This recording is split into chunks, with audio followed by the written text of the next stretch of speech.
Muy buenos días, apreciados líderes. Bienvenidos a la clase de Ciencias Políticas del grado 11. Quien les habla el profesor Carlos Andrés Rodríguez, y en el día de hoy vamos a trabajar un tema muy importante que es la Constitución de 1991, también conocida como la Carta Magna. Bienvenidos. Esta Carta Magna pues es la carta o el documento que está legislando o reglamentando toda la parte legal del territorio nacional. Esta Carta Magna fue promulgada en la Gaceta Constitucional número 114 del jueves 4 de julio de 1991 y también se le conoce como la Constitución de los Derechos Humanos. Esta carta reemplazó a la Constitución Política de 1886 y fue expedida durante la presidencia del liberal César Gaviria en el año 1991.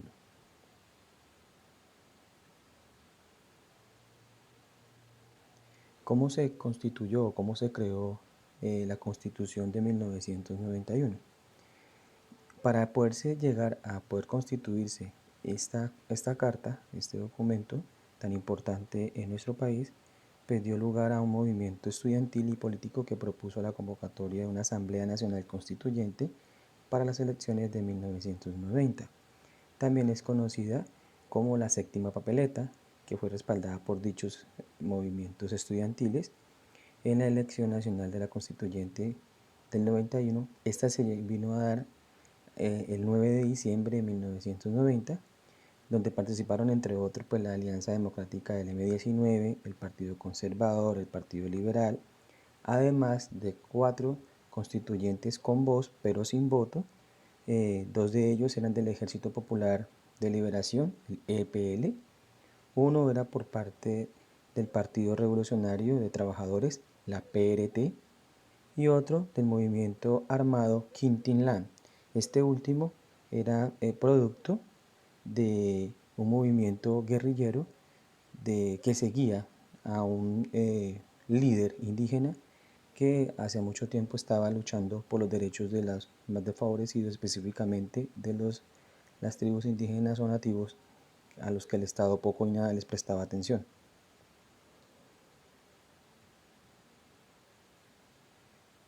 Aquí quiero darles a conocer las diferencias marcadas que hay entre la Constitución de 1886 y la Constitución de 1991. Entre ellas tenemos que la de 1886 era de una ideología netamente conservadora, ¿sí?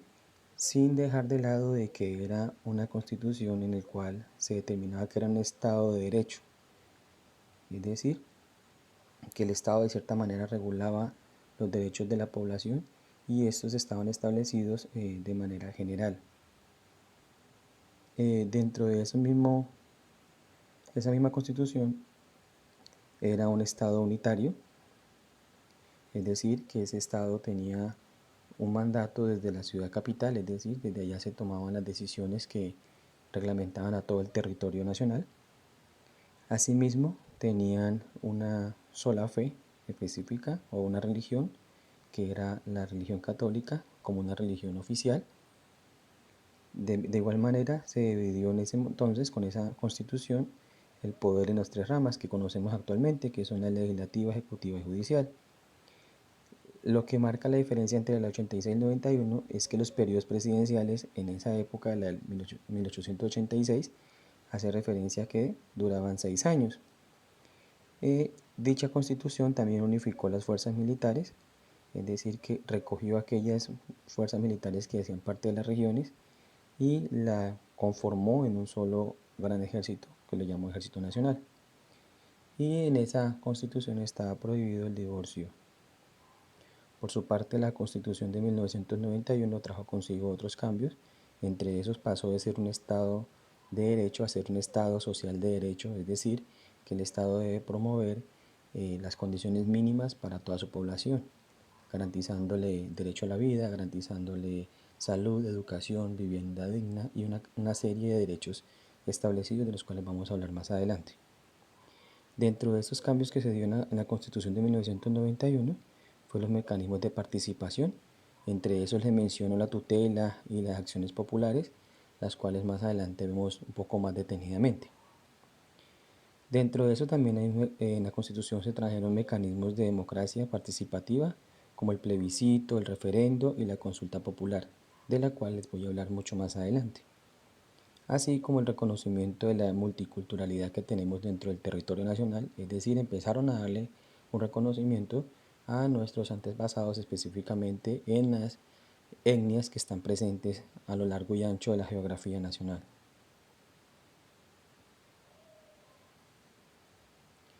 ¿Qué otros cambios trajo la Constitución de 1991? Entre muchos. Aquí quiero resaltar los derechos fundamentales establecidos en dicha Constitución. Dentro de eso menciono algunos de los artículos más relevantes. Dentro de ellos está el artículo 11, que está establecido como el derecho a la vida, como uno de los derechos fundamentales en los cuales no se debe o no hay cabida a una negociación o a un tipo de determinación diferente al cuidado de la vida de cada uno de los nacionales. El artículo 13 habla de los derechos a la libertad e igualdad ante la ley. Eso está muy bien, esa constitución realmente por eso se conocía inicialmente como que era la constitución de los derechos, pero muchas veces se quedó en ello, en ser una constitución muy bonita en el papel, pero que también a lo largo de este tiempo que lleva desde el 91 hasta la actualidad, pues muchos de esos derechos establecidos en ella misma pues han sido pasados por alto por los dirigentes y por las personas que hacen parte del Ejecutivo, el Legislativo y el Judicial. Otro artículo importante es el artículo 18, la libertad de conciencia, es decir, que en todo el territorio nacional nosotros tenemos la libertad de poder pensar de diferentes maneras sin ser tildados, pero en la actualidad podemos dar cuenta de que eso poco y nada se aplica y más se intentan que todo el mundo piense y esté del lado del dirigente de turno. Artículo 19, libertad de culto. Este sí se aplica porque pues hay en todo momento libertad, en todo mundo puede asistir a cualquier tipo de culto o religión sin necesidad de tener dificultades. El artículo 20 habla de la libertad de expresión e información. Esta también de cierta manera es vulnerada en Colombia porque aunque se haga algún tipo de denuncia o algún tipo de acolación de algún hecho que esté pasando o algunos tipos de normas o leyes que se estén implementando en el territorio nacional, pues de cierta manera hay restricción o amenazas aparte de los periodistas o las personas que se atrevan a denunciar algún tipo de hecho delictivo que haya por parte de funcionarios públicos o bien sean de las diferentes ramas o incluso personal militar. Artículo 21, derecho a la honra. Este derecho a la honra también hace parte de nuestros derechos, pero muchos de ellos también pueden estar muy bonitos en el papel. El artículo 24, derecho a la circulación y la residencia, pues hasta hace unos años atrás se veía bastante vulnerado dicho derecho por los grupos al margen de la ley, pero entre los últimos gobernantes se ha dado, digamos, de cierta manera un, un respaldo a dicho artículo en el cual podemos circular casi que de manera sin problema por todo el territorio nacional, por las vías nacionales. Y el artículo 25, el derecho al trabajo. Este derecho al trabajo todavía en Colombia se ve un poco marcado y este derecho no accede a todo colombiano. Todavía falta mucho trabajo en dicho derecho. Continuamos. Aquí tengo y les voy a dar a conocer los mecanismos de participación que trajo consigo la Constitución Política del 91 y la cual nos ha permitido a nosotros los ciudadanos de una u otra manera regular o participar en las decisiones que se tienen o se toman en las diferentes regiones del país, haciendo uso de estos métodos o de estos medios o mecanismos que la Constitución Política nos dejó establecidos. Entre esos mecanismos tenemos el plebiscito. Dicho plebiscito no es más que el voto del pueblo para aprobar o desaprobar una decisión del Ejecutivo. Esto hace referencia a lo siguiente, es que el Ejecutivo, es decir, el presidente de la República, convoca a la población a hacer uso del voto para aprobar o desaprobar alguna ley que éste esté impulsando en todo el territorio nacional. Por su parte, otro de los métodos o mecanismos de participación es el referendo. El referendo es también una convocatoria que se le hace otra vez a la población civil, es decir, al pueblo, para aprobar o desaprobar un proyecto de norma jurídica o incluso llegar a derogar, perdón, una norma que ya esté vigente y que esté atentando contra los derechos anteriormente mencionados que están en la Carta Magna. Uno más de los mecanismos de participación que contamos, que nos respalda la Constitución política, es la consulta popular. Esa consulta popular es un derecho de todo colombiano, un derecho político de todos los ciudadanos, de presentar unos proyectos de acto legislativo y de ley ante el Congreso de la República, de ordenanza ante las asambleas departamentales y de acuerdos ante los consejos municipales e incluso de resolución ante las juntas administrativas locales, para que estos sean debatidos, socializados y posteriormente se llegue a aprobar viendo la viabilidad del mismo. De otro lado, aparte de la iniciativa popular, tenemos el cabildo abierto. Este cabildo abierto, como su nombre lo dice, pues tiene muchas raíces indígenas. Ese hecho de decirlo cabildo hace referencia a la reunión pública, en este caso de los consejos distritales, municipales o de las juntas administrativas locales, en las cuales todos los ciudadanos podemos participar directamente con el fin de discutir algún asunto, algún tipo de norma, decreto que se haya hecho dentro del municipio, dentro del casco urbano y que esté afectando a la comunidad y que pues de otra manera, sentando la voz de protesta directamente con los dirigentes, pues esto se pueda llegar a un feliz término. El último y no menos importante, la revocatoria del mandato. Esta revocatoria del mandato es un derecho político también de todos los colombianos, por el cual pues damos por terminado o digamos cancelamos el mandato de un gobernador o un alcalde si vemos que sus políticas o su gobernanza no se ha llevado de la mejor manera, teniendo en cuenta aquello que prometió en campaña y que de una u otra manera pues está haciendo uso de los recursos del municipio o el departamento sin hacerlo de la mejor manera y obviamente respetando lo que prometió en campaña.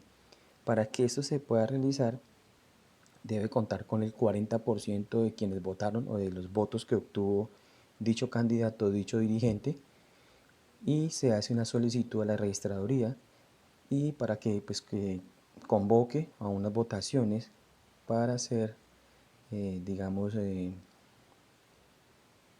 cancelar el mandato, ¿sí?, de dicho dirigente. Pero para ello también se tiene que hacer un trámite que es mediante un formulario de firmas en los cuales se debe haber diligenciado previamente y en el cual también debe ir plasmada el por qué quieren o por qué se solicita la revocatoria o la cancelación del mandato de dicho dirigente. Es así que son los organismos o los mecanismos que la Constitución Política de 1991, la que tenemos actualmente, nos da a todos y cada uno de los colombianos para poder hacernos más partícipes de las políticas implementadas dentro del territorio nacional, teniendo en cuenta de que muchas de la sociedad, de la población colombiana, pues todavía no accede a educación, no tiene vivienda digna, no tiene saneamiento básico y muchas de las cosas que están escritas en dicha constitución, pero que a su vez por no tener acceso a educación y a cosas básicas que le permitan conocer sus derechos, entonces es que estamos como estamos. Entonces la idea es a través de esta clase darles a conocer, al menos en esta primera sesión, a grandes rasgos, las ventajas o los derechos que nos establece la Constitución de 1991 y en la siguiente sesión vamos a ver un poco más a fondo aquellos que ustedes consideren y que realmente, digamos, devengan o necesitemos profundizar más en el tema. No siendo más, me despido deseándoles un excelente día. Hasta luego.